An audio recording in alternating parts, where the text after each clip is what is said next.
Hyderabad వనస్థలిపురంలో food poison జరిగింది. ఈ ఘటనలో శ్రీనివాస్ అనే ఆర్టీసీ కండక్టర్ మృతి చెందగా మరో 7 సీరియస్ గా ఉన్నారు. బోనాల పండుగ రోజు తెచ్చుకున్న మటన్ ను వండి ఫ్రిడ్జ్ లో పెట్టుకోవడంతో అది పాయిజన్ అయింది.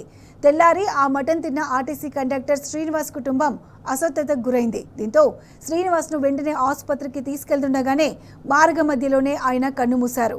కుటుంబ సభ్యుల్లో మరో 7 పరిస్థితి విషమంగా ఉండడంతో ఆసుపత్రిలో చికిత్స అందిస్తున్నారు.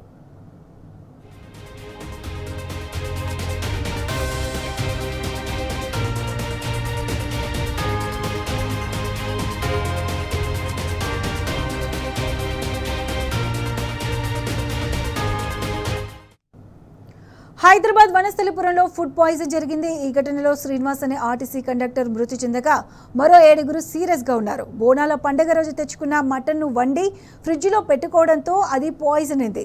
తెల్లారి ఆ మటన్ తిన్న ఆర్టీసీ కండక్టర్ శ్రీనివాస్ కుటుంబం అస్వస్థతకు గురైంది. దీంతో శ్రీనివాస్ ను వెంటనే ఆసుపత్రికి తీసుకెళ్తుండగానే మార్గ మధ్యలోనే ఆయన కన్నుమూశారు. కుటుంబ సభ్యుల్లో మరో 7 పరిస్థితి విషమంగా ఉండడంతో ఆసుపత్రిలో చికిత్స అందిస్తున్నారు.